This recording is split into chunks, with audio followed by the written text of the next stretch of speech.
is a lifestyle. Sports cards and we live now. Jeremy Lee in the building and every guest that you ever needed. Sports cards after hours keep the hobby heated. Updates, hobby talk like you never seen it. Sports cards live and none could ever beat it. Sports cards is a lifestyle. Sports cards and we live now. Welcome to another episode of Sports Cards Live with your host, Jeremy Lee.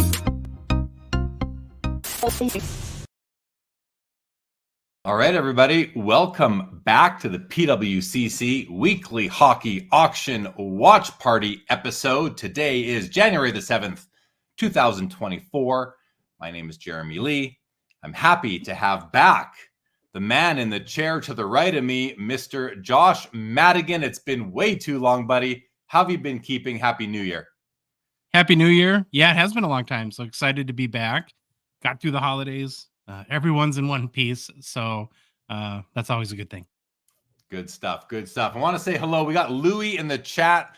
Louie did pinch hit for you 2 weeks ago during the show. Want to thank Louie for joining. And but again, good to have back my regular co-pilot here, Josh. And yeah, it's we're at the 2024. The Gong Show is off to a great start. I've been listening. How's everything going with the Gong Show lately, Josh? It's been a lot of fun. You know, there's never a lack of stuff to talk about.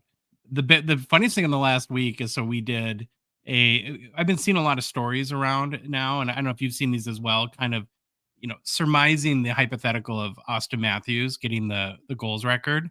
So we decided to do our own little breakdown of that and found out that, holy Hannah, are people in Canada passionate either one way or the other on Austin Matthews? Kind of a lightning rod. I bet. What did you sort of conclude? Does he have a chance to ever break Gretzky's record? It'll be tough. It's so early to say, but what we try to do is break it down because you have to play 20 to 22 years really to have a realistic shot. And so we broke it down into quartiles. And when you look at Gretzky's career in quartiles, his first 5 years were ridiculous. He had like 376 goals or something like that. But by the last, he really tailed off by his last 5 years, averaged about 18 goals a year. And so I think the only way it happens is if he can stay healthy, which is a huge if, and doesn't exactly have the track record right now. And if you're just relying on how better nutrition, athletes take care of their bodies better, they spend a lot of money on recovery. And if he could, he basically needs to average, I think, 40 goals for the next, 15 years to be able to do it. Yeah. Well, 40 for the next 15 years. Is that what you just said? It's a big ask. Yeah, it is a big ask. I don't think he's going to get there. I don't know about Ovechkin. I mean, he scored a couple goals there in the last few days. The last couple of games, I think he's gone goalless. I know today, I don't think he scored, was it today or last night, didn't score a goal, but I'm hopeful. I'm still hopeful for him because it'll be a lot of fun to track that along. Welcome everybody to the PWCC Weekly Hockey Auction Ending Show with myself and Josh from the Gong Show. 86 Collectibles, what's going on? Name in the house. Good evening, sir. Jake Dahl is back. Hobby Champs, Professor, good evening. Linda, hello. Linda's first. Maybe you're Linda's first born. Hello, Linda. Jeff McMahon in the house. Craig's Cards is back. Linda says Ovi ain't leaving till he gets that record. Well, yeah, right. Let's see. Maybe not. I hope he doesn't. I hope he doesn't. Brett, good day to you as well. All right, Josh. Well, let's take a look at some of the cards. I believe there's 140 hockey cards in the auction tonight. Where'd it go? Oh, I know where it went. Hold on a second. There it is. There it is. There's 140 hockey cards in the auction tonight. We've got 40 of them that we've starred to look at. Linda's name is Michael. I'm not going to remember that, Linda. I'm sorry. I'm going to probably keep calling you Linda until I do remember that, and I will do my best. I promise. Linda's my mom. I'm her oldest child. That's really nice of you to put her name in your handle. That's really cool. It's 2-cent hockey cards. What's going on? All right. So first row, we've got 3 very nice Hall of Fame rookie cards.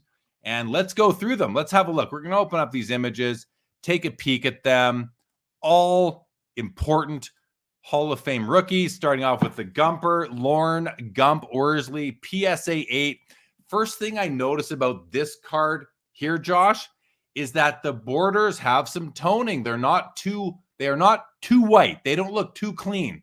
They look nice. This is exactly how I want this is the exact color I want my borders to be on a 53 Parkhurst card. It's a PSA 8. It's a little bit high centering, side to side, looks great.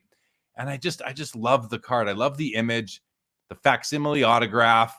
I don't know. I think it's a great card. He's a Hall of Fame goaltender. And, one of the key rookies from 53, along with Jean Beliveau, of course. And I think Johnny Bauer's in 53 as well. So very nice card right there. The Gump Worsley rookie card, PSA 8. Next, we have a PSA 6 Jacques Plante rookie card, 55 Parkhurst. This surface, the surface is pretty rough on this one. And I don't mean like rough. I should restate. The print quality, I think, is pretty rough because you're seeing so much of the yellow come through the red. Just look at the jersey here, Josh. You'll notice. I mean, you can all see this yellow coming through. That should be red. There's no yellow on the shoulder of a Montreal Canadiens jersey. Yellow coming throughout the whole red print and on the border as well. You can see just too much yellow for my liking. That said, if you're into corners and edges, this card has those beautifully. Centering is very nice. I don't know if I've ever seen a properly horizontally centered Jacques Plante, Josh. They always seem to have a big, thick border here on the left side. I'm sure there are some out there. It's also situated a little bit high. It's a 6. I don't know where this ranks among all 6s, but for me, I'd really have to be able to get over the fact that there's so much yellow coming through the red. Tells me that maybe they were at the end of the ink supply on the magenta printing plate, but I'm no printing expert. I'm kind of guessing there. And then finally, a 1958 Topps Bobby Hull PSA 5, which is strong. Obviously, this is off-center to the right. More off-center to the right than it is low, but it is also off-center top to bottom. Has, I noticed a fisheye right over there, a couple small ones in this area here. These don't bother me too much. The blue kind of fisheye itself, it blends into the green pretty nicely. Good image of Bobby Hull there. Decent copy, but the centering is definitely what it is, and you guys can see that. But this is to me, this is one of the top 3 rookie cards, like from 51 to, let's just say, 78, and not bring Gretzky into play here. Him, the Gordie Howe, and the Bobby Orr would be my top 3 kind of Hall of Fame rookies from hockey between 51 and 78. Josh, your thoughts on these 3 cards? Yeah, all very iconic cards. One interesting note on the Gump Worsley is, and I think I'm going to make a point about sales price and how even at the same grade, there can be a wide spectrum of condition and how people maybe view an eye appeal of a card. The last 3 sales of a PSA 8, all through PWCC. And so last sale was $3,960. Then before that, $2,070. And then before that, $4,300. So, when you buy a card like this, you really have to compare it to other PSA 8s, and especially trying to figure out maybe what the value should be, what the right bid amount should be, and kind of see, like, make your own determination as to how it sort of ranks within that spectrum of PSA 8s. I completely agree. So important to you can go look at comps on any of these vintage type cards and all the comps for that grade in the last however many months that you want to look at. But you can't just look at the numbers. You really, like Josh said, you have to look at the card, because there is a vast difference between a weak 8 or like an overgraded 8 and an undergraded 8, And this one here, I think, is probably a bit better than average of a copy, I would think. So $1,525 plus buyer's premium, just over $1,800 right now, seems to be the cheapest one at this point that we would have seen based on the comps that you just mentioned, Josh. So, and then I have another comment on actually maybe a question on the Jacques Plante. So the yellow coming through the red ink is pretty common. We seem to see that a lot. Do you know if that was printed like this, like if it came out of a pack, like this, or if there's maybe something with the ink over time that rubbed away, faded away, or something like that. Like, I don't know definitively, but I think it was printed this way.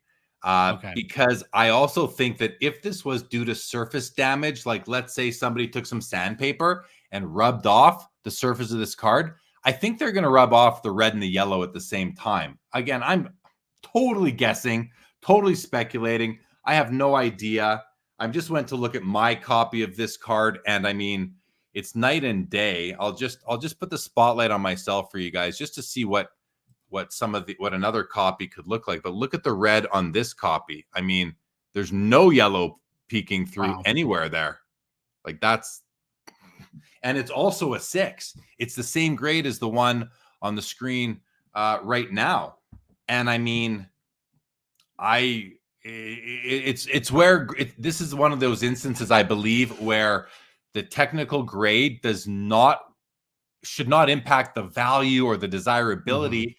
It's just kind of, it's just not a good, it's not a good comparison to say, well, this is a 6, that's a 6. Yeah. But I mean, this is far superior to that one, Yeah.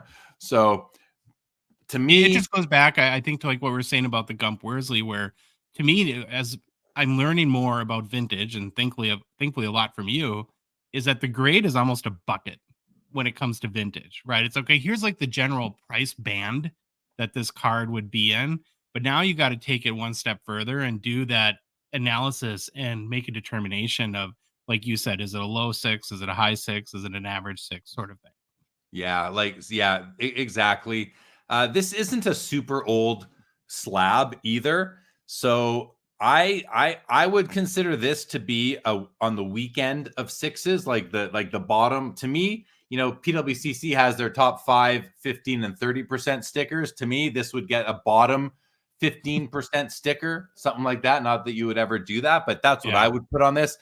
Especially when you compare it to the, a card of the same grade that I just showed you mine. And like, it's night and day. Like mine, they look like they're 4 grade points apart, but yet they're both 6s. So, again, this is one that maybe you get a good deal on this compared to other 6s. It's a $3,000 with buyer's premium. So, consider it, but look at some other pictures and see it's not a horrible card. Don't get me wrong. It's got great edges. It's got great corners. It's got decent centering. But for me, it's like, you guys know how much I love registration, right? This is like, this to me is as undesirable as a completely blurrified card, because it sort of is blurry in that you can't really tell where the yellow begins and the red ends, sort of thing. So how about the Bobby Hull, Josh? Any thoughts on this particular copy? Iconic card. I agree with you. It's one of the most important rookie vintage cards. It's got pretty good eye appeal. It just comes down to, another thing that we've talked a lot about on this show is when it comes to vintage and lower grade or middle grade cards, it's really a game of trade-offs and what trade-offs matter to you and which trade-offs don't. And it just depends on kind of how you feel about centering on this card. But if centering, doesn't bother you as much, I think there's a lot to like with this card. Yeah, fair. Okay, so the Hull is at 2,200, the Plant's at 25, the Worsley is at 1,525. Good evening to Todd McDonald. Kendolph is going after some RJ Barrett's, the newest Toronto Raptor. Good luck picking up some cards tonight, Kendolph, on the PWCC Weekly. You guys like my Plant? Thank you. Eric, I promise I won't kick you off YouTube. Somehow Eric got kicked off of Instagram for something he put on a comment. I don't know. He sent me a message. He has a new account now, thankfully. All right, guys, let's keep on rolling. 2 Gretzky rookies and a Steve Yzerman, what I will call a pre-rookie card. So first of all, we have an O-Pee-Chee 5.5 Gretzky and a Topps 6. So let's open these 2 Gretzky's up and take a peek at them. The O-Pee-Chee, so severely off-centered to the left. Top left corner definitely has some wear, but top right corner is better. The word Edmonton is a little bit light. You can see some breaks in the black ink. It's not laid down as strong as others. a blurry face, a very blurry face. So we're going to notice some more registration issues as we come down. And look at the numbers too. Like this is a complete offset in the print quality here. Not good registration. Look at the shadow coming off the legs, the red shadow. That's about as bad as we've seen for this particular, this particular flaw in the printing of a Gretzky rookie, when you should see no red down his legs, but you're seeing it all the way down. And you can tell that the oil drop is offset to the right and low, and that's what's causing this red effect over here. Bottom right corner looks good. Bottom left corner has some wear. Bottom edge is good. Side edges, I'd say, are beautiful. Nice, beautiful O-Pee-Chee rough cut. This thing's graded a 5.5. I don't know that I can argue with that, Josh. I mean, that's probably a very fair grade for this particular copy. So there you have it, a BGS or a BVG 5.5 O-Pee-Chee. And then you look at the top and just look at the quality of the print on this compared to this. Like it's not even close how much better the Topps 6 is. Just from an eye appeal perspective, like if you're putting these beside each other, like, I don't know, to me, this is a much nicer copy. Not much to say. Have a look at it. Centering's good. It's a pretty nice copy. And then we have this card here. And, this comes from a Canadian National Juniors production, Steve Yzerman from 1983, 1 year before his rookie card came out. It's a Team Canada card. And I mean, I don't know. To me, it's a pre-rookie card. I wouldn't even call, like a lot of cards get in Beckett, at least get the XRC designation. I wouldn't even consider this an XRC. In my opinion, it's a pre-rookie card. It's a regional issue, that sort of thing. So, but it's cool. It's cool. It's obviously licensed by Team Canada. I don't know. I think it's a pretty cool piece. Nonetheless, let's have a look at where we're at. The O-Pee-Chee BVG 5.5 is at 9.25. The top 6 is at 7.25, and I like this a lot better than the O-Pee-Chee copy. And the Steve Yzerman, which again, I wanted to show this card because of just so we could learn about it. I know Josh is going to share some information with us right away here. It's a 41. I see Michael says we called them extended rookies. Yeah, will you call them? No, not me, Michael. To me, I don't know. XRC. I got to look up the definition in Beckett again to remind myself, but I don't feel good calling this an XRC. I feel better calling it a pre-rookie card. And good evening, 90s hockey collector. Josh, why don't you share what you know about this Yzerman and then maybe comments on the Gretzky's as well? Yeah, it's an interesting card, and it's one of the. This is an example of why I, like working with PWCC and viewing this auction every week, because I had never seen this card before, and I was like, "Whoa, what is this?" It's a little hard to figure out what it is because, and you don't. I know for bandwidth reasons, but it's a completely blank back card, so there's really no production company on like who actually made the card itself, which I think is kind of interesting. It's a lot bigger than a traditional sports card. So I have the dimensions here. It's 3 9/16 inches by 5 inches. So it is not a standard size. It wasn't part of a long run. I think from all the research we did, these were only produced in 83. We couldn't find an 82 or 84, 85, 86 version of them. And I think there was something like, I want to say maybe 15 cards, maybe something like that. But the other notables were Dave Andrechuk, Mario Lemieux, Pat Verbeek, and Mike Vernon, which would have played with Yzerman on the team back then. And, it's a 6.5. There's some, about every corner has an issue. I think it has a decent eye appeal. What might surprise people is at a high grade, these kind of sell for a lot. Last sale of a PSA 10 was almost $3,000 from the PWCC vault in 2022. Yeah, that is impressive. This one it's also got some tilt going on. Like if you just look at the bottom border, it's narrower here. It gets thicker as you go this way, vice versa here, narrower and thicker as you go that way. I don't know if it's diamond cut as well. It actually might be because this looks to be pretty straight up and down the right edge. but these ones are certainly not. I didn't realize that it was oversized until you just said that. Yeah, Michael says there's also a Lemieux. That's why this did seem familiar to me. I think I've seen this before. I've definitely seen the Lemieux before. World Junior cards. They're pretty cool.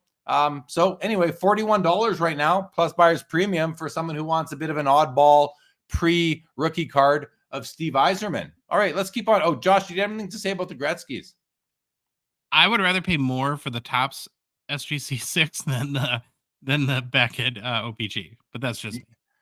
No, me too. Listen, I've been an OPG loyalist my whole life, but you look at so many Gretzky rookies like I do, and now you do with me every week when we do this, Josh, and I'm looking at them outside of this show as well. And the Topps copy is just so much better produced. The quality is so much higher. I'll probably never convert over to exclusively Topps, but I wouldn't hesitate to pick up, like, if I had to. I'm not buying the OPG in this case. I'm not buying this OPG card just because it's OPG. This is the one that I would enjoy looking at more over the course of however many years in my collection. So, and you get it for cheaper, and it's a higher grade, all else being equal, which we know, between grading companies, it's tough. But looks like the Gump Worsley just got a bid up to $15.50. Extended bidding starts in 8 minutes, guys. That's all access. Extended bidding starts in 8 minutes. All right, next row. This is a neat card, Josh. 84 Topps All-Star Wayne Gretzky PSA 10. And the reason why I wanted to bring up this card is because I'm guessing that it's got a pretty low population, which I'm going to go bring up right now. It's 45. Oh, you have it already. What is it? Yeah, 45. Pop 45 in PSA 10. That's a pretty small number for any, for people that are doing the Gretzky registry. This is on that list. Only 45 people can have this copy. I have a feeling this is going to go higher than $280 tonight, Josh. I don't know for sure. I think it will. Skip across to the other end here. 1986 O-Pee-Chee Gretzky box bottoms, hand cut. I love hand cut box bottoms. This one's in an authentic graded holder. I would prefer mine to actually have a numerical grade that's like 8 or better, but that's just for me. This is still they're pretty cool. These literally were from the bottom of the box. And not only that, like, they were sitting on the counter. So surface is really tough on these. It's at $21. And then we have a Topps PSA 8 Mario Lemieux rookie card at $220. Let's open this one up for a minute and just take a peek. I mean, bottom right corner might have a small issue, but like, for an 8, this thing is really nice. Centering looks good. I think it's just corners. Otherwise, this is a pretty nice looking copy for a PSA 8. Josh, any thoughts on these cards? Love the Gretzky. And what I said about this card on our show is I'm not typically the hugest fan of the all-star cards or the league leaders, those sort of, I don't know what category you put those in. But to me, this is a really nicely designed card. It's a kind of a great picture of Wayne. I like the fact he got the Jofa helmet. I love that the 99 on his sleeve is present. You've got 2 instances of the old school NHL logo with the downward sloping, which is my favorite, in the ref's jersey, and then on the card itself. And I just think it's a really nice looking card. And when you look at this card, so I think the last sale was in May for $374 US. And the point I made on our show is you think about all these, how many very marginal rookie cards of current prospects people will spend $400 on a drop of a hat. And here's a early 80s Wayne Gretzky PSA 10 at that same price. And I think, I understand why it's not worth thousands of dollars, but man, to own a really cool, perfectly graded Gretzky card for under $400 likely is a steal in my mind. And, what you just said makes so much sense. How much we'll spend on the flavor of the month rookie or this year's rookie cards. This is also a pop 45. So this doesn't make complete sense, but just, humor me. It's like a blue PMG that are numbered out of 50, from a fifth year card of Sidney Crosby, blue PMG out of 50 in a PSA. Well, that's a total print run. So the comparison doesn't completely work, and I recognize that. But when you, and that doesn't even speak to the rookie. So take one of this. Take Trevor Zegras, who ton of love. He's probably got cards to sell for a lot more than this, and he's still got a ton to prove. Meanwhile, you could pick up a Hall of Fame. Never mind Hall of Fame, a Wayne Gretzky 84 Topps Pop 45 All-Star card like this for, like you said, maybe under $400 tonight, although maybe not. It just had a bid a few minutes ago, up to $310. Yeah, really cool card. Really cool card. And you know what? I don't know that, and maybe the guys in the chat know, is there an O-Pee-Chee counterpart?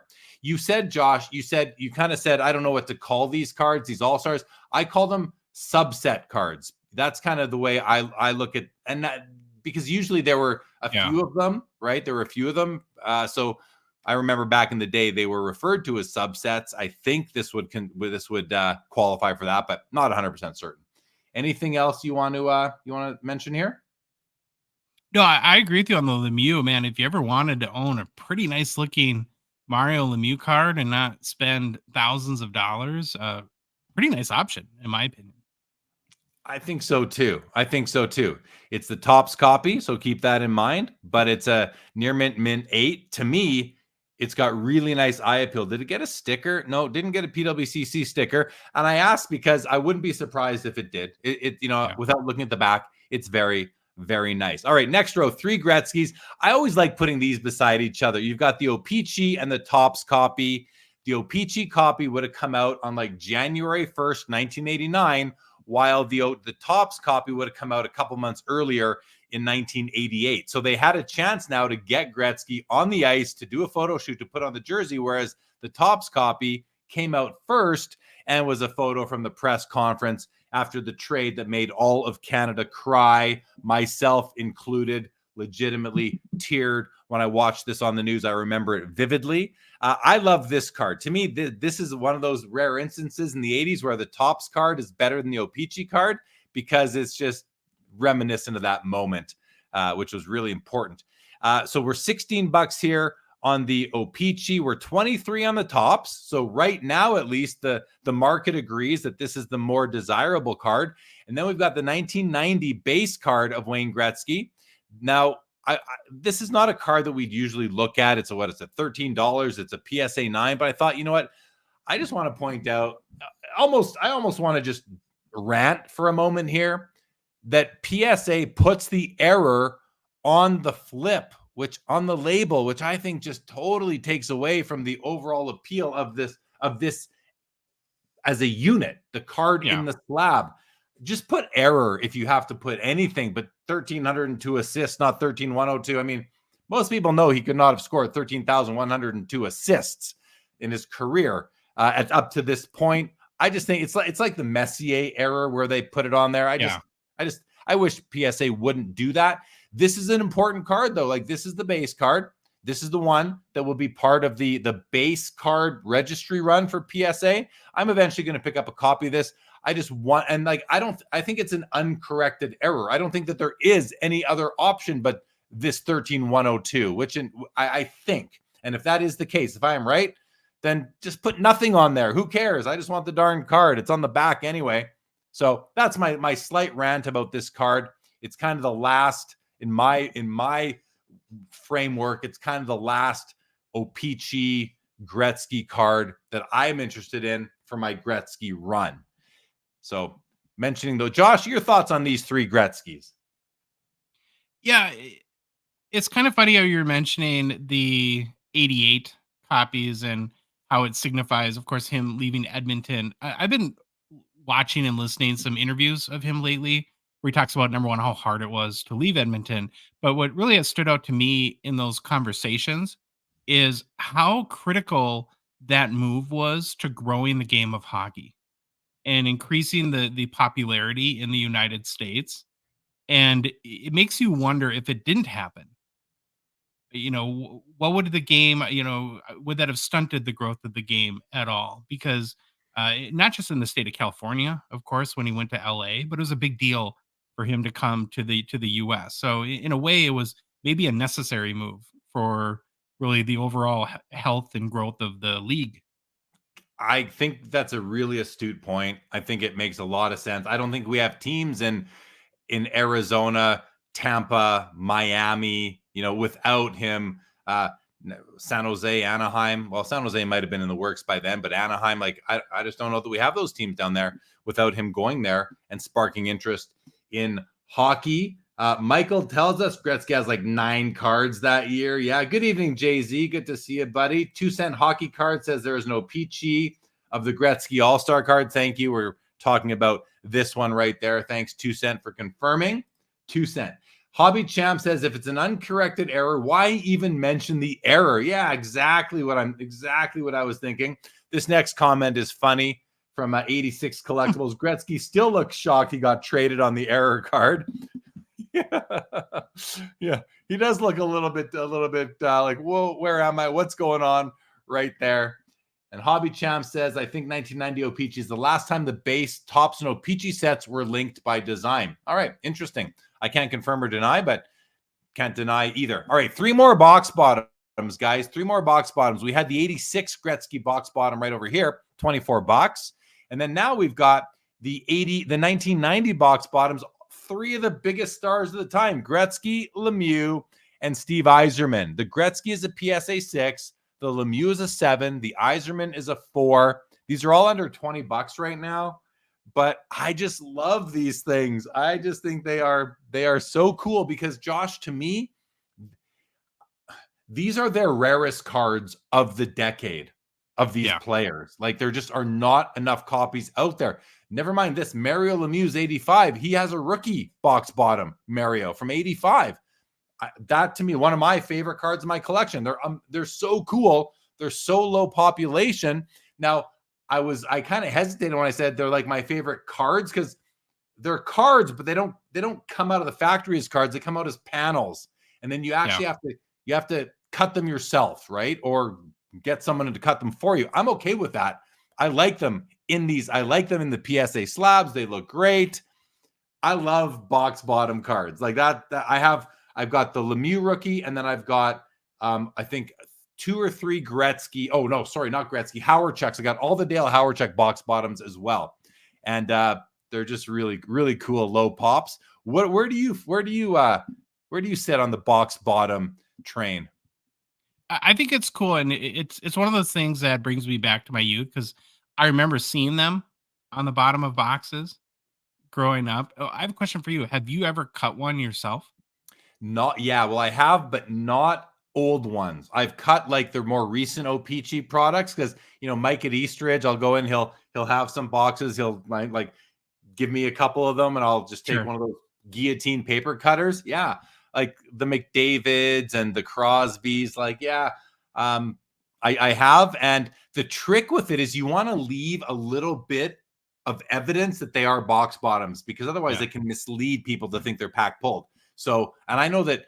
I shouldn't say no, but my belief is, unless they've changed, is PSA won't slab these unless there is evidence of like the black dotted line coming down or something else. That's a good sort of opportunity. Just open these up quick and see if there is any evidence of that on these on the front, just that they're really poorly cut. Like, look at that rounded corner up there. But I don't see, unless there's something on this edge here, it looks like there's some dots coming down the left edge. It's hard to see under the PSA, that plastic ridge in the slab.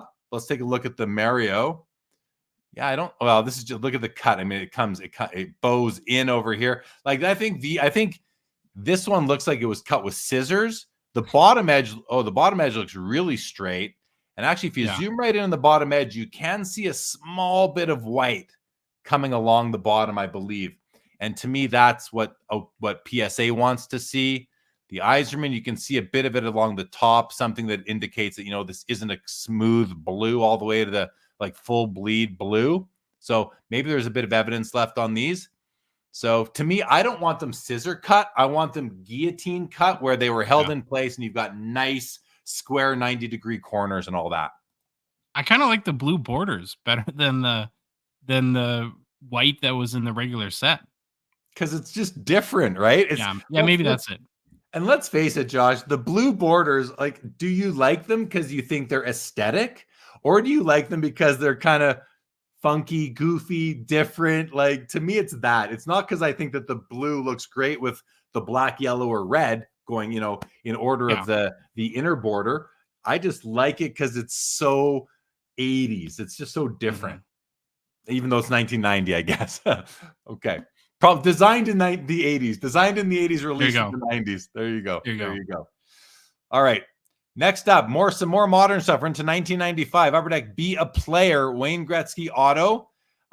Again, I always lose track of what is his first autograph card, but this might be it, or this is among his earliest autos. The card grades out of 10. The autograph is authenticated by PSA DNA, and of course by the card company itself. Really nice autograph, actually, Josh. Like, it's held up pretty nicely. Slight fading up in the top of the W there, a little bit right in this area here in the N. So there are a few points of slight fade, but not too bad. It's held up quite nicely. The card is a 10, as I mentioned. And this is sitting right now at $800. Pop 2, only 2 in a PSA 10. Josh, before I go on, any thoughts on this particular Gretzky autograph? I just noticed something for the first time. On the card, it says St. Louis, and he's in his Kings uniform. Good notice. I didn't notice that. I did not notice that. And that's just like, yeah, hey, it is what it is. But Sure.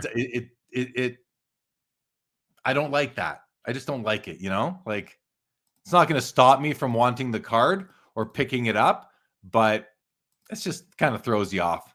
But good notice on that. $800.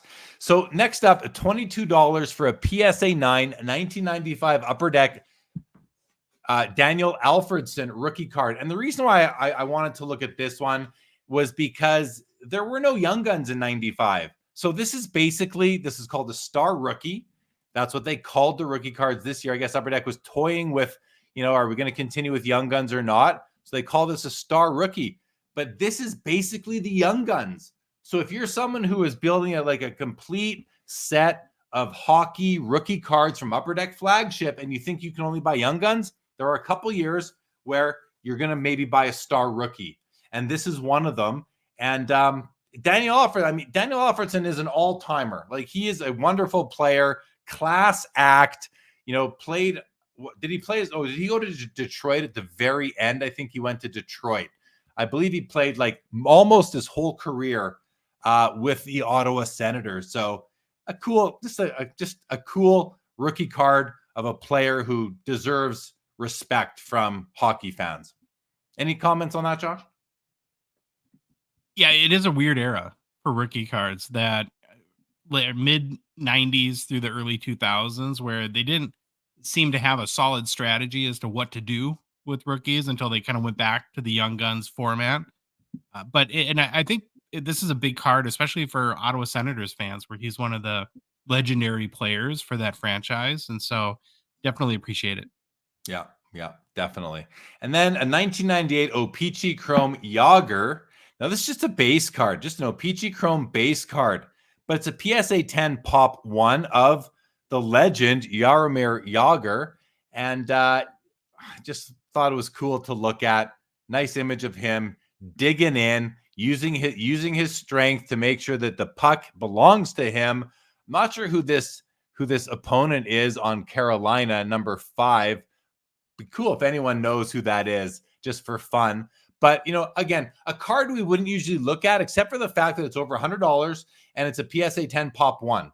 And again, for the Yager collectors out there, this is a pretty cool card to grab. I believe there's probably a refractor version of it as well. So you could also consider building like the rainbow there. Before we go on, unless you have any comments on this Yager, Josh? No, go ahead. Go on. I want to just do I want to go back to some comments. 2 Cent said, loves the 88 Topps card. Now he's referring to this one right here because it captures one of the most historic moments in hockey history. I concur completely with that.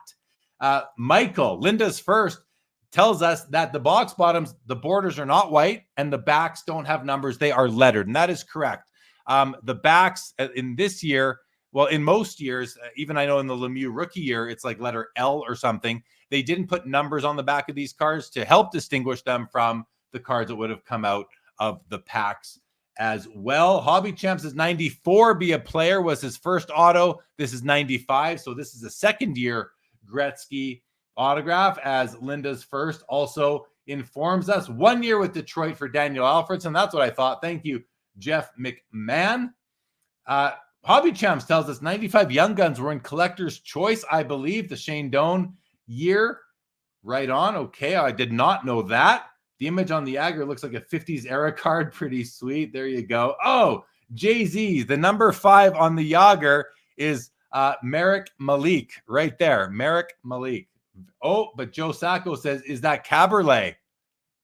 Oh, I don't know, guys. Can between Joe Sacco and Jonathan Zavarella, can somebody please let us know the final decision on who this player is right here with Yager? Is that Merrick Malik or Caberlet?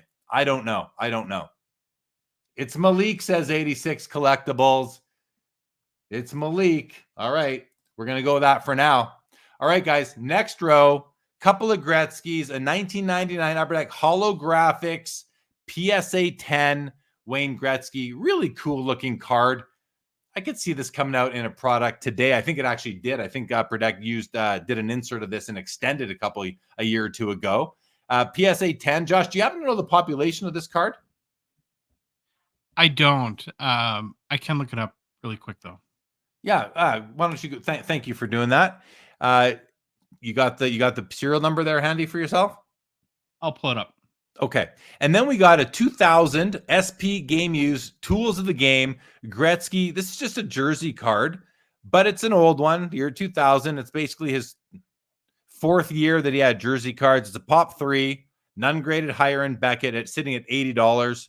And then finally on this row is a 2001 Be a Player Ultimate 2nd Edition production line with 3 pieces of memorabilia, including Gordie Howe, Ted Lindsay, and Sid Abel. Again, this is a card we don't usually look at this. This is licensed. This is Be a Player Ultimate Memorabilia. This is a Dr. Brian Price product. These, eventually became In the Game and eventually lost the license after, I think, the Ultimate Memorabilia 5th edition. I think that was the last year of the license. And then they lost it for 05-06 forward. I think they had it through 04-05. But this is pretty cool because one thing when you're buying a Dr. Brian Price product, although the graphics are pretty low quality, like they're very pixelated if you zoom in, the memorabilia, you can't doubt well, I won't say you can't doubt, but I do not doubt the authenticity, the provenance of the jerseys that were used for these products, because they came in many cases out of his personal collection, and he had an amazing jersey collection, which he had on display at the Sport Card Expo in Toronto a couple times in the 2000s, and I got to walk amongst it and view a lot of those jerseys. So really, really cool stuff. Josh, did we find a population on the holographics? Yeah, this is kind of an interesting card. So it's a holographics card, but it was a special set. I'm assuming that Upper Deck did around Gretzky's retirement because the timing is right on that. It was actually a 15 card. It's a GRFX. So it's Gretzky FX. So this is card 10 out of 15. The pop on it is 20. It's the second highest pop of any of the other 15 cards. And then just like with holographics, this is the base card. There was also the awesome AUSOM parallel to it, which would have been the little more rare and exclusive parallel. Right. Which I believe, did Upper Deck bring back the awesome or just the holographics? They've been doing holographics the last few years, and I actually really like the holographics cards. And I think last year, it's typically an extended series now, and they were, I think, too common when they brought it back. And last year they made the move to increase is it increase or decrease make it more rare. It was a much harder hit in the set. And they don't use the awesome parallel. I think they use like a gold parallel or something like that now as the more exclusive one. Which they're doing for a lot of their inserts in Upper Deck, Series 1, Series 2 extended. They're going the gold, which and even in Fleer Ultra, which I maybe that's what I'm thinking more, Fleer Ultra versus Upper Deck. Sorry about that. I like that they're doing that for various inserts. I like those because now you got a rare chase out of 25, that kind of thing. Okay. Any comments, Josh, on the jersey card or the production line card? I'm typically not well, this would be a licensed card because it's be a player. That production line, I think, is a very unique card and a very cool card. And I don't, you typically don't, when we think of like vintage appearing in more modern sets lately, it's kind of guys from the 80s and 90s now that we're seeing. I almost wish Upper Deck, and I don't know if it's availability of memorabilia, would just continue to go back a little bit further. And Yeah, I guess maybe Gordie Howe will see some early stuff, but yeah. I think that's what it is, really. I think it's just the memorabilia has gotten to be so and not only so expensive, but like does the community and by the community I mean the hockey community, the Hall of Fame, do they want Upper Deck cutting up all these vintage jerseys of these, old timer Hall of Famers? Probably not. So the other thing to mention about this card is that this card was pulled as it is right here. These were graded by the company, inserted in packs, and then sold like this. So this was pack pulled as a BGS 9 in the BGS 9 holder, just for a little bit of additional context. Okay, Linda's first says those early BM players were licensed. Yeah, they were licensed until 0405, Michael, but just that the Be a Player name was switched over to In the Game when Dr. Brian Price had to go off on his own at that point. I've heard the story several times. I just don't recall exactly what happened. Okay, next up, another Be a Player, second edition, Steve Yzerman this time, a piece of jersey and a nice autograph. Looks like it graded a 7.5 right out of the pack, and that's likely because, it had to go to Steve to sign type of thing. Pop 7, none graded higher. This is an interesting card. This is a Extreme Top Prospects Sidney Crosby stick patch auto, PSA 8, 150 copies produced. Now, I don't know what Extreme Top Prospects is. It's a CHL card. I don't know anything about this card, Josh. Numbered 5 of 150. You got the game used stick right here. It says game used right there. You got his signature right there. I don't know if that's on some sort of sticker or not. It very easily could be, but he's with the Rimouski, I believe it is, the Oceanic, and a young picture of Sidney Crosby right here from 2005. So it's not really like a pre-rookie card because he has rookie cards in 2005. But Josh, you look like you're doing a little bit of digging. So any thoughts on the Crosby? Yeah, it looks like the top sale is about $900 for a PSA. It looks like authentic auto 10 in October 2022. I almost wonder if a card like this, given it's technically a pre-NHL card, but it's still 2005, if it had been manufactured in 03 or 04, if it might carry a little bit of value. Because I wonder as a collector if you're like, well, if it's a 2005 year, I might as well just get a rookie Penguins card. Yeah, I mean, I think what's interesting about this card is that it is with his minor league team. To me, it's still a pre-rookie, even though it's 05. And the reason I say that is because, I mean, when did it come out? I don't know for sure, but I would guess that it came out before any of his Penguins cards came out. That's kind of what I would think. Couple of comments about it though. Jay-Z says the auto is a sticker. Michael says it's a local QMJHL. QMJHL is part of the Canadian junior hockey, one of the 3 junior hockey leagues in Canada. And then he goes on to say it's a pre-rookie. I'm pretty sure it was an 0405 card. It could be mislabeled by PSA as well. That's also quite a plausible that this could be an 04 card mislabeled as an 05. I'm not saying it is. I'm just saying that that's possible. They don't always label their cards properly. So, well, I'm looking at sales history, and there's 9 sales with it labeled as an 05 and 2 sales labeled as an 04. Oh. And I actually looked at one of the sales was from a few years ago on PWCC, but the card still comes up on their website, and there's no date on it, unfortunately, even on the back. So it'd probably require more research to really understand. And it's a neat looking card. You got this game used stick, you got the auto. So it's a, to me, it's like an oddball kind of, if you're a really deep Crosby collector, and or you just like the card, definitely something to consider. We have a 2005 SP Game Used Alexander Ovechkin rookie card. This is an NHL rookie. SP Game Used, 999 copies were produced. It's a BGS 9.5, and the subgrades. Let's take a look. Let's take a look at this. I do like these cards. Subgrades are all 9.5s with centering as a 10, so it's a true gem plus. And this card is going to sell for a fraction of what his Young Gun would sell for.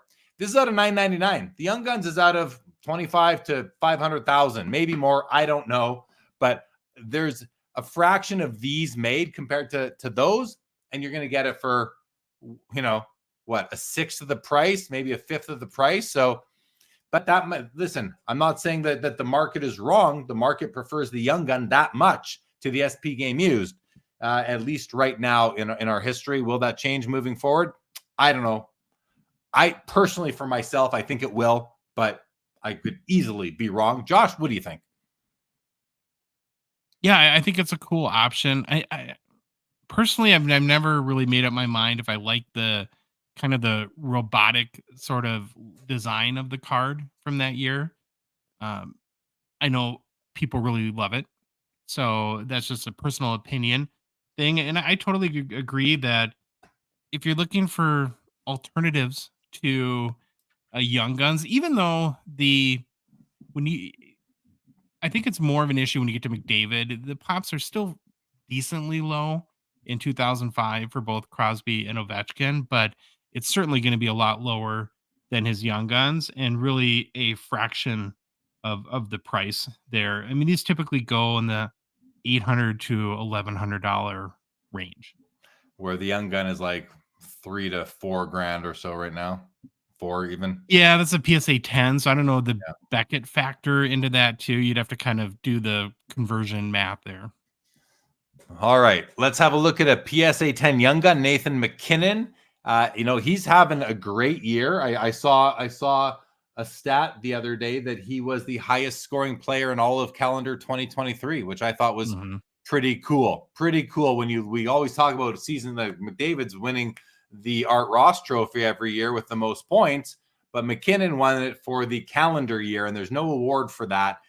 Maybe there should be. That's pretty cool. And he's having a stellar year. This copy does not have the error, which I think is a good thing. There is another version of this card that has like this pink strip all across his shoulder here. It's a printing error, and Upper Deck fixed it, and this is the fixed version. To me, this is the preferable one. The other one is much of an eyesore. So a really nice copy here of McKinnon's Young Gun in a Gem Mint PSA 10 holder. We have a Steve Yzerman Leaf Q card. And I mean, listen, you don't get the Red Wings logo on the chest. That is airbrushed out, which I'm not a huge fan of, but the autograph is gorgeous. A nice big piece of game used jersey. It's not patch. It's a one color jersey, but if you were to have his logo on there, this card would be a wonderful card. It is unlicensed. I know a lot of people don't like unlicensed. A lot of people do. We don't get to look at a lot of Leaf cards on this show, and I thought this was a good opportunity to do so. Love the auto. It's an on card, which is rare for Leaf as well. Most Leaf stuff is sticker auto. So it's a pretty cool card. What's the price at? $78. So there you go. Not very expensive. And then finally, a really cool card. This is the 2014 O-Pee-Chee Platinum Seismic Gold Alexander Ovechkin. Only 50 copies produced. It's a PSA Gem Mint 10. And Josh, what is the best part about this card? Well, it would be the first Ovechkin Seismic Gold, as it's the first year of O-Pee-Chee Platinum.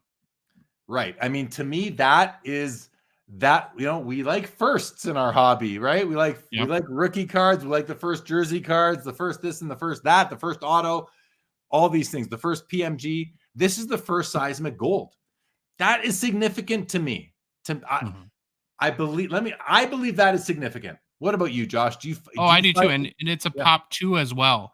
So you could make the argument that this is one of the 2 probably most important Ovechkin Seismic Golds. And, you say, well, what is big deal? But the Seismic Gold the last 2 years has been on fire. It's been one of the hottest cards in all the hobby. And so I do think if you're an Ovechkin collector and you're looking for really interesting and like good solid PC pieces that maybe fall outside of his rookie year, to me this would be a really interesting card to look at. Yeah, well said. I agree. It's up to 875. I feel like it was lower when we first looked at it, but I could be wrong. Yeah, a great. I think it's an important card, and I think it's a card that is going to, as time goes by, I think the 14 seismics are going to gain in just like the 2012 Prism Golds from Panini. Whether it's hockey, football, basketball, or even I think there's some baseball cards there unlicensed. They're very important. This is the hockey counterpart. Well, no, sorry, it's not, because we have prisms. This is the O-Pee-Chee Platinum counterpart. The O-Pee-Chee Platinum to hockey is basically what Prism is to basketball, because we only had Prism for 2 years in hockey. Now we have Platinum, and it's got the O-Pee-Chee name with it. Seismic Golds are kind of like the favorite parallel in the product. Yeah, it's a cool card. Very cool card. Up to $900 now. And I noticed the Yzerman got a bid too, up to $82. All right, guys, next row. And by the way, the first level of extended bidding ends in 4 minutes, 3 minutes actually. And what that means is any card that has not had a bid, so where you see this red versus the green, this is going to end. If there's no bid in the next 3 minutes, this card will sell for $240 plus buyer's premium. Same with this McKinnon, needs a bid in the next 3 minutes to survive into the next 5-minute window. And then they're 5-minute windows. So you can see there's a better one red card. It seems to be at the extreme left on every row. The 3 box bottoms are going to go to the next level. So will the tops, Gretzky, the O-Pee-Chee might not. But you guys can look for yours. All 3 of these need bids to go to the next window. So does the Jacques Plante. Doesn't really surprise me. Let's quickly have a look now, Josh. I'm going to run through these. We have 2 Connor McDavid Metal Universe rookie cards, both PSA 10s. Here's one at $230. Here's one at $240. And right in the middle is the O-Pee-Chee Platinum Retro McDavid rookie PSA 10 at $350. Then we got a Carter Hart Young Guns exclusives, numbered out of 100, PSA 9 at $145. We have a Jack Hughes SP Authentic Future Watch Retro sitting at $290. And then we have a Quinn Hughes Ultimate Collection Debut Threads Auto Patch out of $49. These are pretty cool. That's an on-card auto. These fly under the radar, Josh. They're very similar to the Cup RPAs. On-card auto, decent size patch, except these are numbered to half of the Cup, and they're going to sell for 5%. So the Cup brand just gets so much value associated to it. Josh, anything in these 2 rows before I try to get to the end of these? I have a couple comments real quick. So I actually have a PSA 10 of the Fleer Showcase metal. It's my favorite McDavid base card rookie. They look way better in person than they do in photo, and so I've just always been a really big fan of this card, and just personally love it a lot. Then on the next row, what I find really interesting, and we talked a long time about the Jack Hughes Retro Future Watch. So I think the last sale of this card in raw was about $333. If you ever wanted to blow somebody's mind, like on their first day in the hobby, and you compare this one to the Future Watch out of $999, last sale on that was $1,300. There's $1,000 difference in value between, and this card, of course, numbered out of $399, the base one out of $999. We know the base is the true rookie.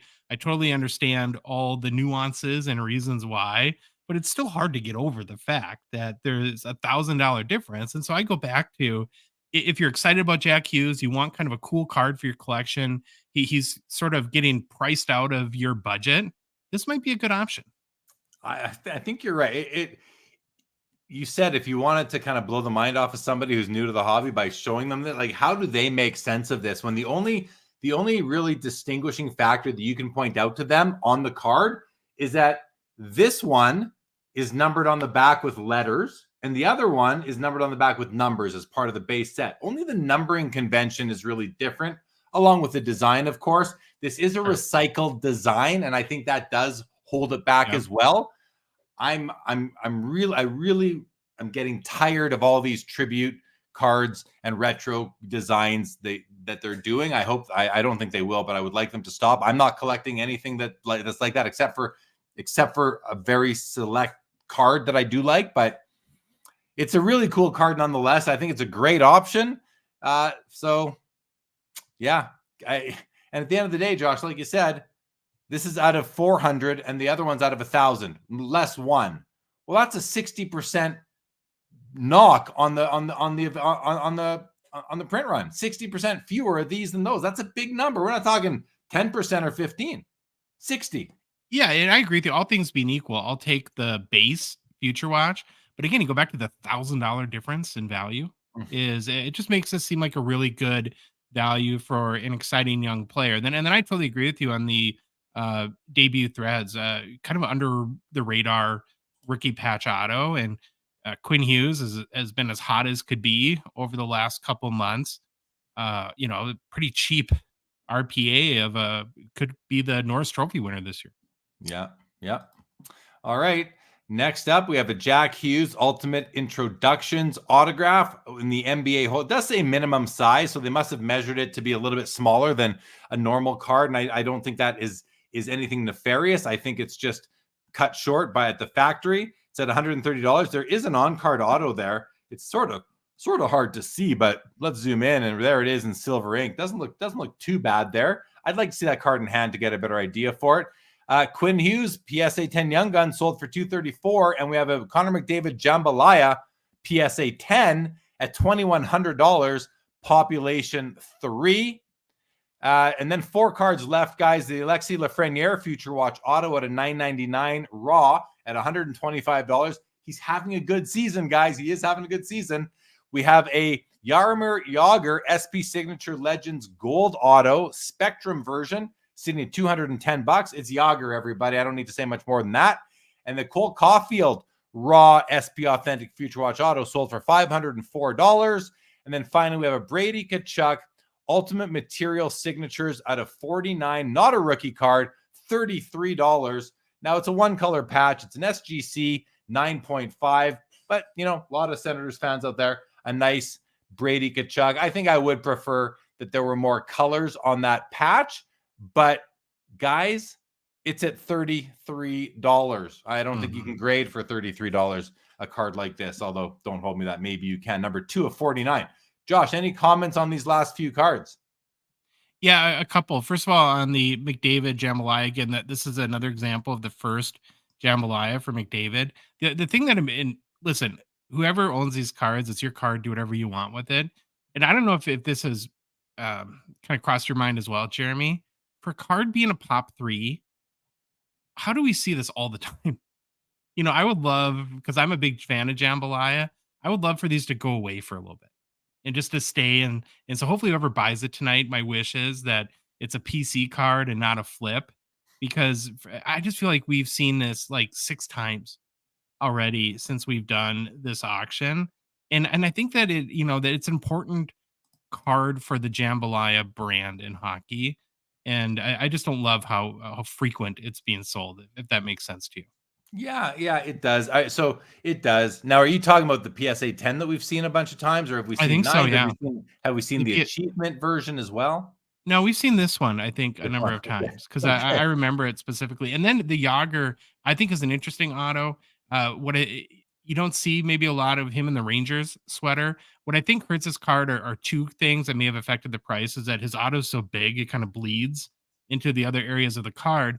And then if you're a fan of the SP Signature Edition Legend set, it's essentially a parallel of their Gold Spectrum Facsimile autos.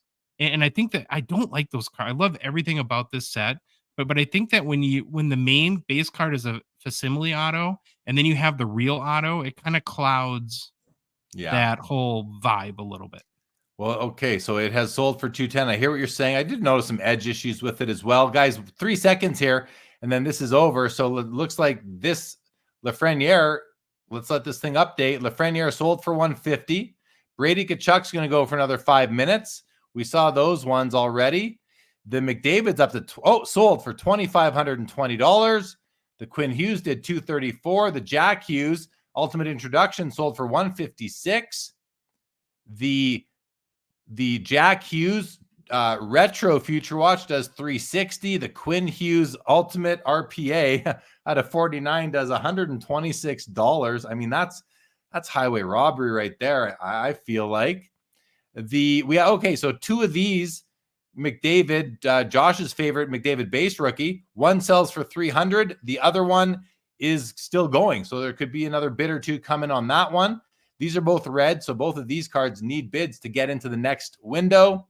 The Yzerman has a bid. It's going to go to the next window. Look at this. We were at what, 900 last time we saw. We're up to $1,100 now on the Seismic Gold Ovechkin from O-Pee-Chee Platinum, numbered out of 50, pop 2. It's at 1,100. Needs a bid in the next just under 4 minutes to go into the next window. Meanwhile, the McKinnon PSA 10 Young Gun sold for $552. Wow. All right. I say wow because that just seems like low compared to what they used to be, but there's attention elsewhere in the hobby right now. A guy by the name of Connor Bedard is taking a lot of, as well as some others. The Yzerman Be a Player auto jersey sells for $180. That Crosby card that we looked at right here, the Extreme Top Prospects from the CHL, sells for $396. The Ovechkin SP Game Used is at $650. Needs a bid in the next 3 minutes to go to the next window. Production Line sells for $86. The Gretzky jersey, $96, and the Gretzky holographics, $113. The Yager Chrome does $132. Pop 1. The Alfredson rookie, the Star rookie, does $29, and the Gretzky auto from 95 does $960. The Yzerman box bottom does $16. We still have life for the Gretzky and the Lemieux. The Lemieux is going to go into the next window. The Gretzky needs a bid in the next 2 minutes and 45 seconds. Here we have some sales. The O-Pee-Chee 88 Gretzky PS8 does 26, and the Tops does 31. That is dollars, guys, not 100 or 1,000. Those are just dollars, but $31 for this card. What a nice pair for $60 right there. And then the Gretzky base card does $27. The Gretzky box bottom from 86 does $28. We need bids on these two, the Lemieux and the Gretzky Tops All-Star, to go to the next window. Gretzky BVG 5.5 O-Pee-Chee sells for $11.10, and the superior looking card to it, the Tops SGC 6, does $870. Josh, where you and I would have, I'll take this and save myself $150 or $250 all day long, right? Yeah, 100%. The Yzerman pre-rookie does $49. The Bobby Hull PSA 5 does $27.60. The Jacques Plante didn't get any more bids. It was at $2,500, does $3,000 with buyer's premium. I think this is low for a 6, but I think it's right for this 6.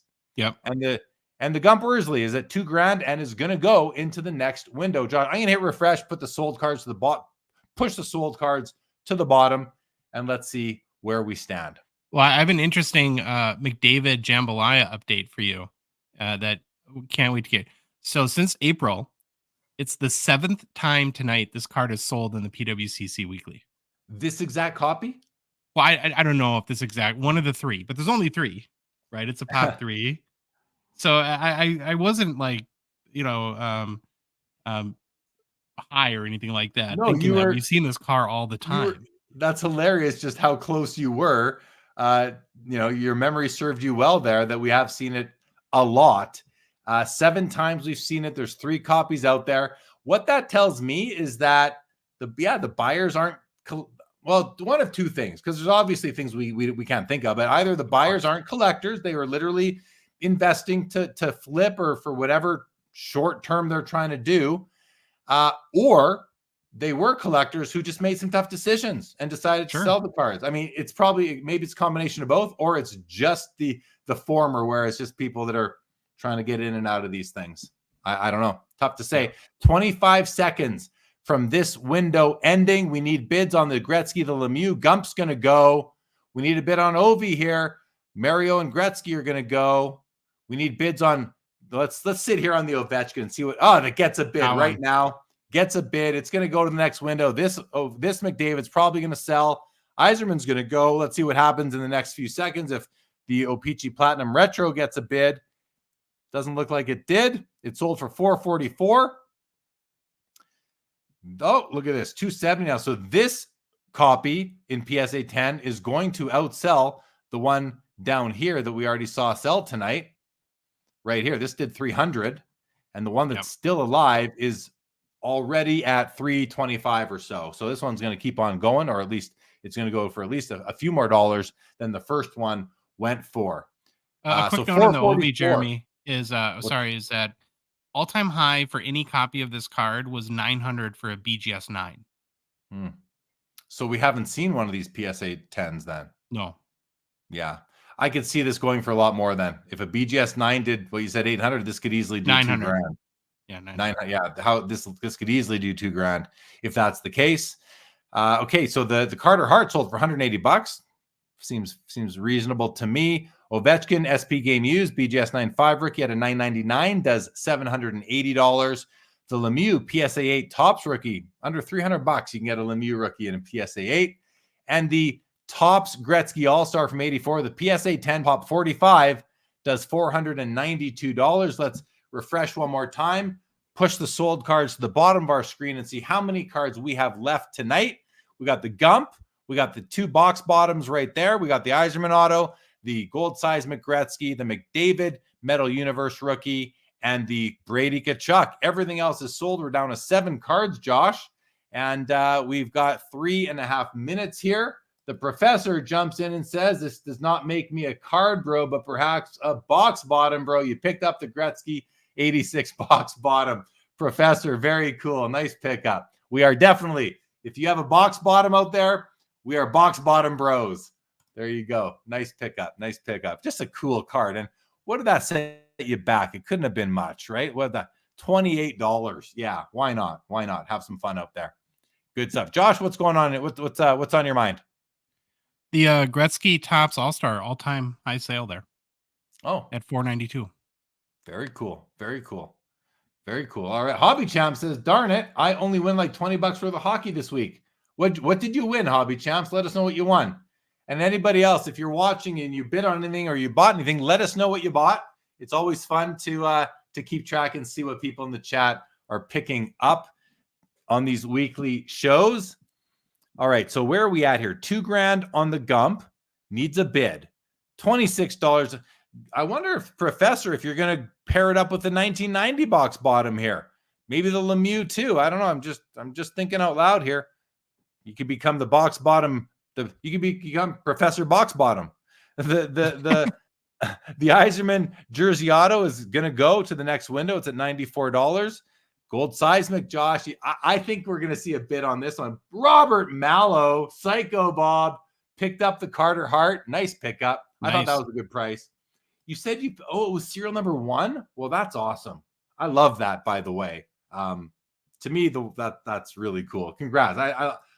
I like that pickup, Rob. I like that pickup for real. I think we're going to see a bid on this Ovechkin. I don't think this is going to, I think this could be the one that goes the longest tonight, Josh. What do you think? Yeah, it could be. The other thing I'm thinking about is that SP Game Used Ovechkin out of $999, the True Gem Plus, selling at $780. To me, I think that's a steal. Where'd it go? Must have moved. Whoever bought that got a pretty good buy, in my opinion. Why am I not seeing it? Oh, there it is. $780. Yeah, I think you're right. Yeah, these SP Game Used always sell for very cheap relative to the Young Guns. If you just do that comparison, these are a bargain all day long. I mean, so is the Artifacts rookie, so is the Trilogy rookie from that year. I kind of put those 3 products in that year in the same kind of bucket because they're numbered to like $999 or $750. Pretty close. All right, let's go back up and see what's going on with the cards that are still alive. McDavid needs a bid in the next 30 seconds, or it's going to, sorry, not McDavid, Ovechkin. Well, so does this McDavid. These need bids in the next 20 seconds. Gump is going to go. He's up to 2,200. The Gretzky and Lemieux are up 26 each. Lemieux's going to go, but Gretzky might not.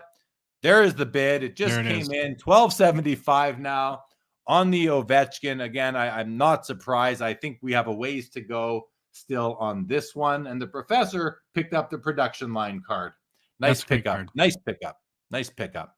All right. The second Metal Universe McDavid sells for $325. The Brady Tkachuk does $49. Ovechkin continues. Yzerman continues. The Gretzky box bottom did $31, and the Lemieux is at $26. Needs a bid, as does the Gump Worsley. So we are down to 4. We are down to 4 cards. Yzerman gets a bid. Some of these Leaf cards, like I know $98, not a lot of money, but these cards, they kind of fly under the radar. I think there's like a very devoted group of collectors that like that are not afraid to add unlicensed Leaf cards to their collection. They're just not. Yeah. And look at the autograph. It's beautiful. Still a decent picture of him. I don't like missing the logo, but some people don't mind that. And I definitely respect that. JP, good to see you, JP, says smaller card, but was surprised on the final sale of the 1999 holographics Gretzky PSA 10. Is this a parallel? Josh, what can you tell JP about the holographics that you were talking about a bit earlier? It was a special subset that had 15 different Gretzky cards in it, and this one was number 10 out of 15. And it's actually the base. There was the awesome AUSOM that you would typically see in holographics parallel as well. Pop 20. So there you go, JP. A little bit of information on it. Yeah, it's not like it's the only Gretzky card from the set. It was a 15-card Gretzky set. They're all Gretzky cards. And then there's the awesome parallel to those as well. So a fun set to do some research on, I would think. Let's go back to the top and see where we are at now. I'm going to do a refresh, move that Gretzky box bottom down to the bottom with the rest of them, of the sold cards. And here we have our 4 that are remaining. The Ovechkin gold seismics at $12.75. I do expect this to get a bid in the next 3 minutes. The Yzerman has the bid. Lemieux still sitting at $26, and Gump Worsley rookie at $2,200. 90s Hockey Collector says those Gretzky holographics are very common, and I can attest to that. I've seen stacks of them at card shows before, but I think, gemming them, PSA 10 gem minting them, adds that new level of rarity, grading scarcity, grading rarity. And we, as the hobby is, we just know there's a ton of people who love to buy into that. So, Professor did pick up the Gretzky 1990 box. Nice. So you're going to pair the two of them, Professor. Very nice. Very cool. Very cool. Professor picked up the 2-box Gretzky box bottoms from this auction. Yeah, well, for those prices, why not? So cheap, relative to many other cards. He goes on to say here, I like that blue border on the PSA 6 box bottom. Yeah, talking about the Gretzky version of this one. Here's the Lemieux. That's going to go. I wonder if the Professor is currently leading the bid for the Lemieux as well.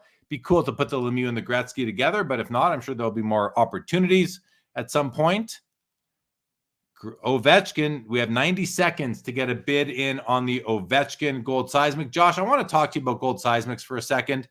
2014 is the first year of them. Who are outside of the Ovechkins and the Crosbys, who are the biggest cards, would you say, from that first year of gold seismics? Is it like Draisaitl? Is he the big guy? That would be his rookie. Yeah, you'd have the Draisaitl rookie. You'd have, I guess, McKinnon in there. I don't know exactly who else was, if there was legends in 2014 or not. Maybe somebody in the chat can chime in there. But I agree with what you said earlier, though. I think that, here we got another bid. Yeah.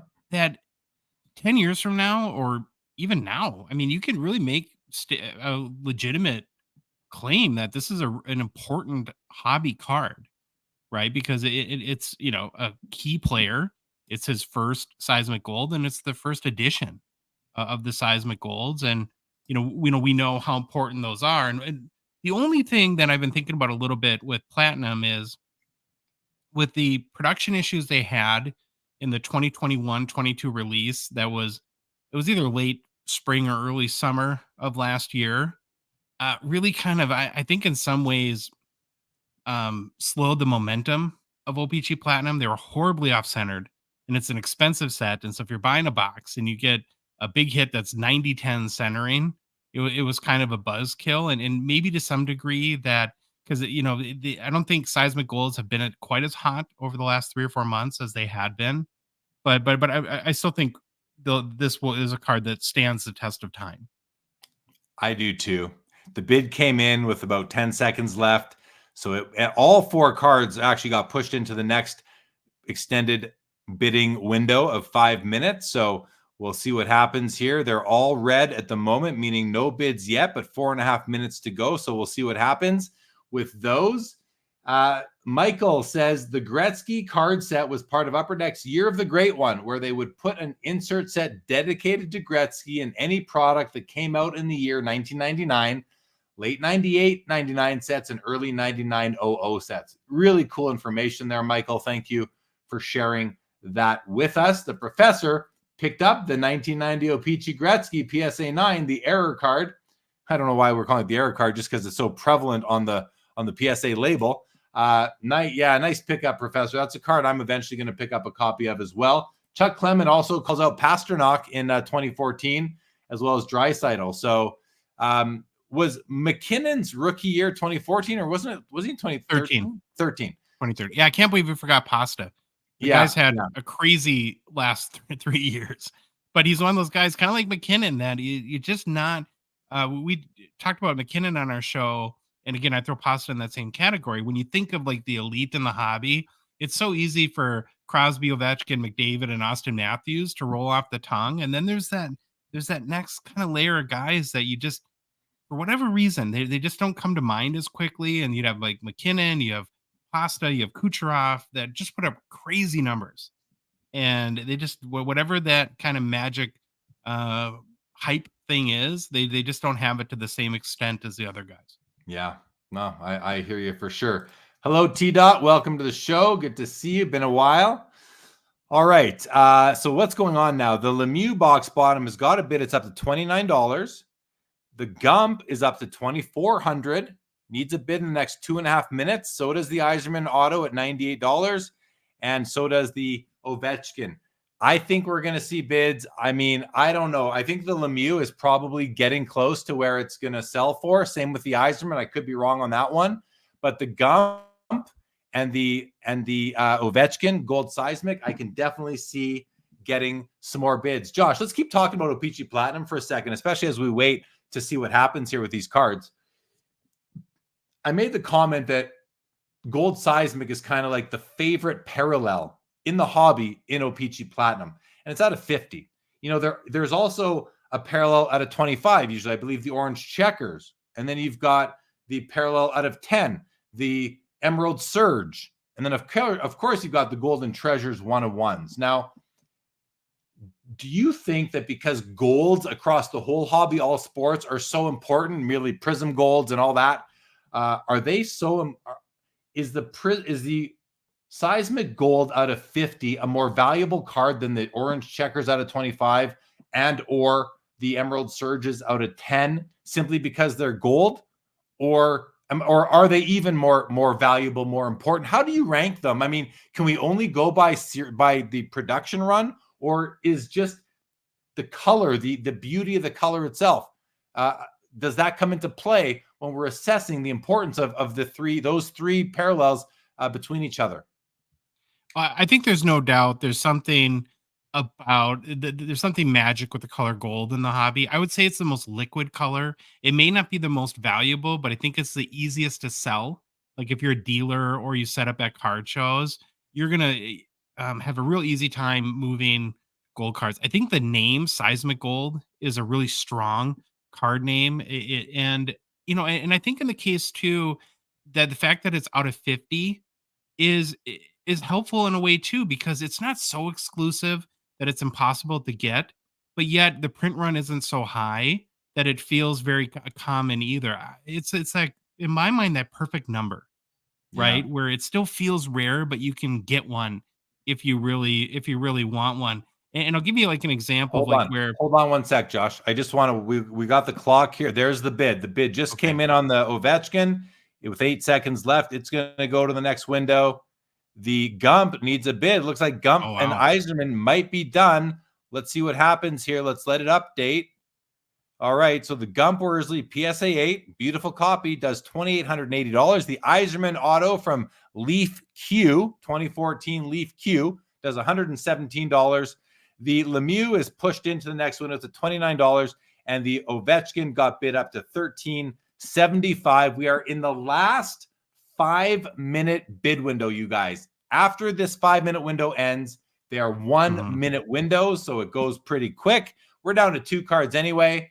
We'll continue chatting. Josh, please pick up where you left off. Yeah, the point I was going to make is I'm going to draw a parallel to 2021 Fleer, where I really, really like the Platinum Medallion cards. It's a little, some weird things with it. It was an EPAC exclusive release, which I don't love, or it was Fleer Ultra was the release. But the decision Upper Deck made with the gold medallions is they made it out of 200. And they made the platinum out of 100. And I think that if they would have made the gold out of 100, that would have been a much bigger card than it is today, because that's where I draw the parallel to the print run. And it's just 200 just feels like a lot, where to me, 50 feels like just more like a kind of that sweet spot. Yeah. It's funny you mentioned that exact card, because I was looking at those today online and just trying to decide if I was interested in them or not. And then I went back to the originals from like 1990, what was it, 7 or 8 or something like that, or 6, where they came out in Ultra. Maybe it was 94, 95. I don't remember, but they are some cool cards. The Professor picked up the Yager O-Pee-Chee Chrome, the Pop 1 PSA 10. Not Professor, you're picking up some cool cards tonight. I would say. Hobby Champ says I have a couple gold seismics, a Darlene rookie cards from Buffalo Sabres defenseman. Nice. Can't wait to grade them. Yeah, O-Pee-Chee Platinum looks really good in tag slabs, if I might say so myself. Michael says that gold has always been a favorite ever since Topps brought out their gold parallel in 92 Topps baseball. Yeah, they did it in hockey too. It was 1 gold card per pack, and even basketball had them. I mean, you can get a Shaq Topps gold rookie with 1 per pack, and yeah, I think Michael's right. That's probably the first time we saw gold. Now, I don't think it's always like, I don't know for sure, Michael, maybe you do, but I feel like there was a big gap in always from like those early 90s years all the way until 2012 when Prism came out with golds. And even those weren't popular. It took about 6-7 years for those to get popular. So I hear you though. Hobby Champ says seismic reds. Aren't they called seismic reds out of 25? Is that a new? I know there were the red prisms. I didn't know there were seismic reds, but red prisms are out of 199.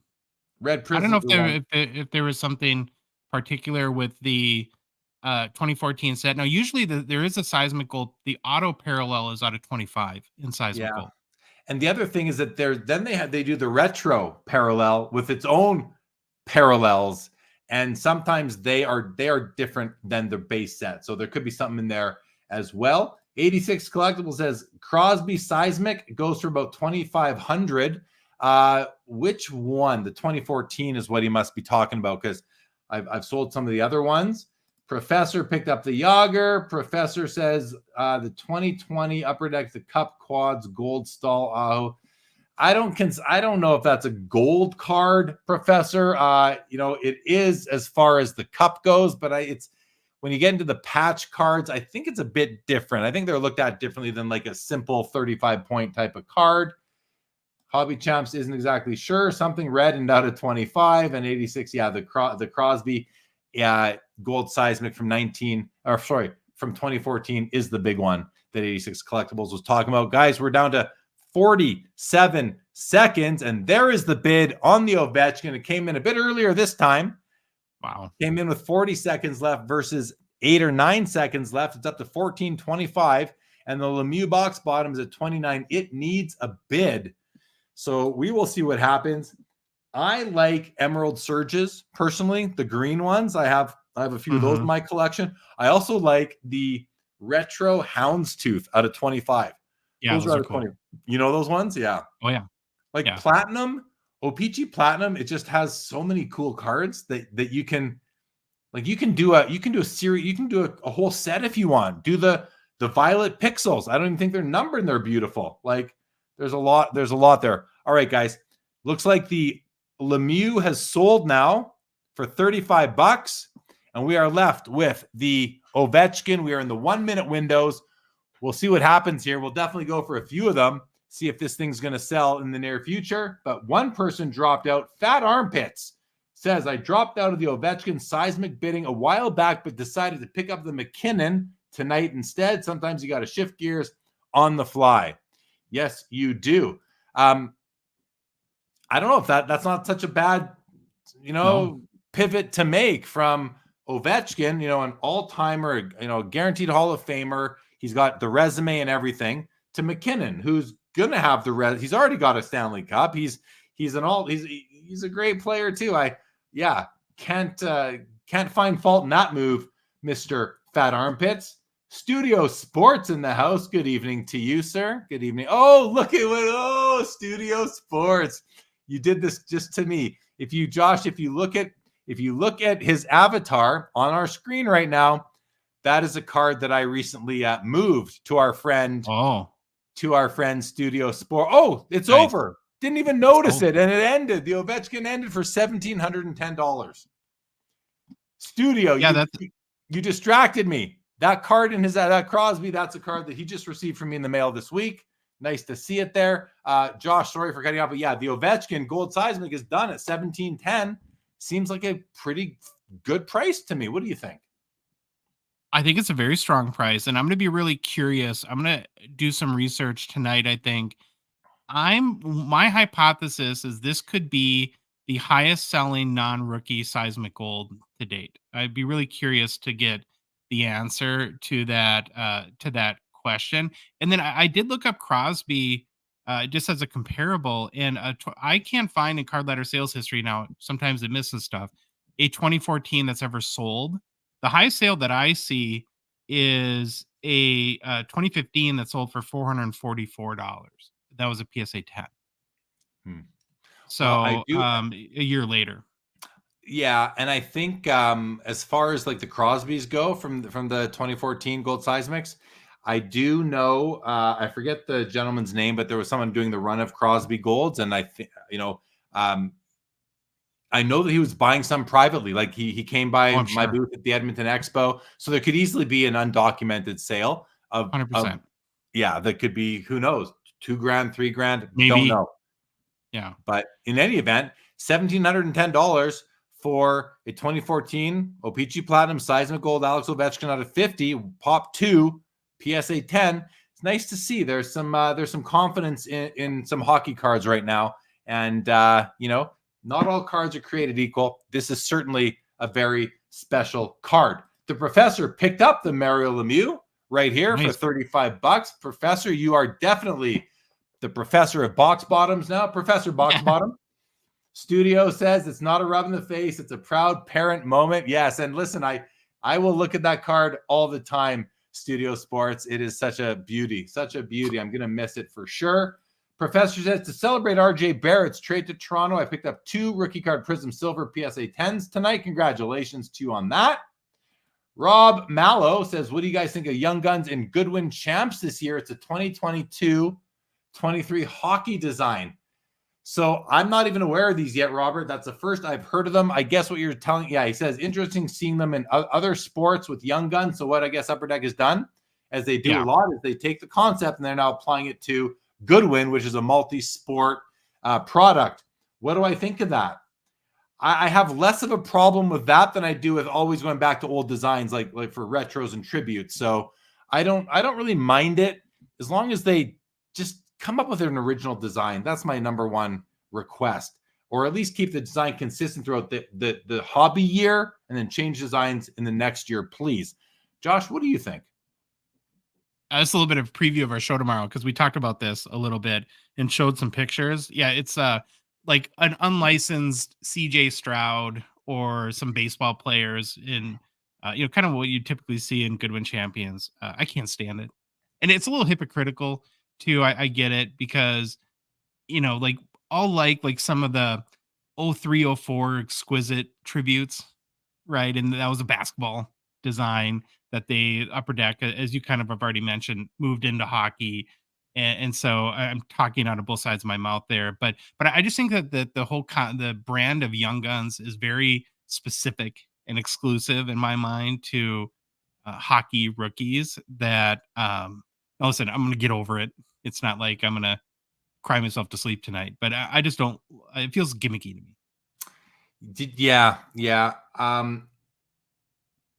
What I don't like about it is that they're using the Young Guns brand on an unlicensed Yes. sport. That cheapens the brand to me. I'm somewhat surprised that they allowed that at Upper Deck to use such an important brand to them in an unlicensed way. Now, Goodwin is a cool product. You know, they don't like they don't and they don't use those athletes in their element.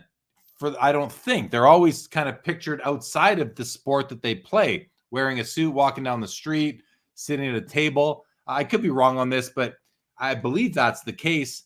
So do I want a Young Guns rookie card of a player who's pictured like, you know, it reminds me like the Mariano Rivera Bowman rookie, where he's, you know, in his casual gear leaning up against a wall. Like it's awkward. Thankfully it's, you know, it's really an exception and not the rule, at least for baseball cards back then. But yeah, I need to think about it a bit more, Josh, because I just don't know. I just emailed you a picture so that you could pull up if you want. You should get a it. Picture? Yep, of a number of them. Let's see if I can find that quickly here, of a number of them. I think seeing them helps give it more context. Yeah, let me see them. That's a good idea. I need to see these things. Okay. Yeah, I can see them now. You might be able to put it in a browser. Yeah, let me just share this with everybody here for a moment.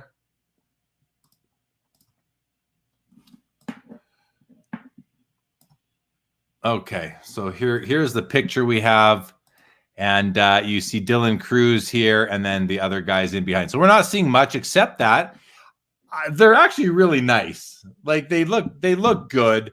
They seem to be in action, so I can take that back. I was wrong about that. They do all seem to be playing sports, which is a good thing. So what I said earlier was wrong. In this case, these are athletic type pictures. I gotta say, Josh, I don't hate them. I don't hate them.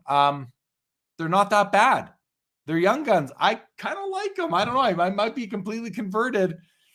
I still question, though. How responsible it is to use such an important brand on something unlicensed. Now, again, I'm not concluding that it's not good. I'm wondering, and I need to think it through and try talk to some people so I can think outside of my own brain a little bit about it, because I do like the looks of them. So what do you want to add, if anything, at this point? It's just a perfect point, and in a different context, we make this point on our show tomorrow as well, that everybody has opinions, and sometimes opinions are just that. I can't stand these, but it doesn't make it wrong. It doesn't mean that the majority of people like them. And, you know, and I think that having different opinions is fine. And, you know, and I don't think that my opinion is better than yours. Yeah, no, I was having a conversation earlier today, and it started with talking about Chris Pronger. And I kind of said that, like, I consider Chris Pronger to be one of the best defensemen of his era, being the 90s to the mid to late 00s, you know, among guys like Zubov and Brian Leach and Scott Niedermayer, Zdeno Chara, those players. And then someone else mentioned, well, but what about Chris Chelios? Well, to me, Chris Chelios is from the earlier era with the Borks and the Coffees and the Al McInnes guys. And then the other person said, yeah, but Chris Chelios started playing before Pronger and played until after Pronger. That's fine. My point in this whole thing is that there's no right or wrong. It's just the framework. No. It's a framework. We have our own frameworks, our own things that we like for ourselves. And that's why the hobby is so interesting. There's a million different ways to approach it. So pick a way to approach. And if you like it, good stuff. A couple comments have come in here. So let's take a look. The professor says, I wanted to pick up Josh's endorsement of the McDavid 2015 Fleer Showcase cards, but dropped out at 300. All right, well, there'll be more chance. And Professor, there are other copies out there in other slabs, all sorts of options there. Michael says, exactly. Upper Deck is leveraging hockey's favorite hobby rookie card to lift an unlicensed multi-sport product. Yeah. Is that bad? I don't know. It probably makes for good business. Probably makes for good business for them. And it might actually make those cards more desirable among non-hockey collectors. Time will tell. Rob Mallow says, Bure in Rollerblades rookie is great. Yeah, that is a great card. That's Valerie Bure's rookie card, I believe, versus, is it Valerie? No, it is Pavel. It is Pavel Bure. It's not his rookie, but yeah, it's definitely it's a second year card, right? It's from 91, I believe. 91 Upper Deck, I believe. Yeah. Hobby Champs, shout out to the Gong Show. Been enjoying some of the best hockey card related content out there. Yeah, guys, if you're not subscribed and listening to the Gong Show by now, are you even in the hobby? Phil Daw says, Young Guns ruin the hobby. Trash talk them all you want. All right. That's an approach. That's an approach and an opinion. It's not a very common opinion, I don't think. But listen, I'm not going to go as far as saying they ruin the hobby. I don't think that's the case. I don't collect them myself. I don't collect Young Guns. Just a decision I made a long time ago. I also don't deal in Young Guns if I'm at a show. I just don't do the Young. Everybody does Young Guns, so I'm like, I'm not going to do Young Guns. But again, I don't have really anything against them. I just think that there's better value for your buck. Like we saw the SP game used Ovechkin tonight as an example. I don't collect Young Guns either, Jeremy, typically, but I do. My opinion is they do serve an important place in the hobby. I think they're a very understandable, accessible, entry level kind of cool card for somebody that's new to the hobby to collect and appreciate. And then whether you move on from them or you continue to collect them, that's a personal collecting choice. But I agree with you. I don't love them personally, but I feel like that they have an important role, I guess is the best way I could put it. Well, they are the most popular rookie card of the year every year. So they for sure didn't ruin the hobby. If anything, they've had the opposite effect, where they've actually helped to build the hobby, because it's what young people want. It's why people go to Walmart and buy blasters and they want Young Guns. So I think Young Guns have I think Phil's comment here is, I just disagree completely with the first part of that, ruin the hobby. I just don't think that they do. They're not for me, but I think that they're probably good for the hobby because they've been around for so long. They've been around since 1990.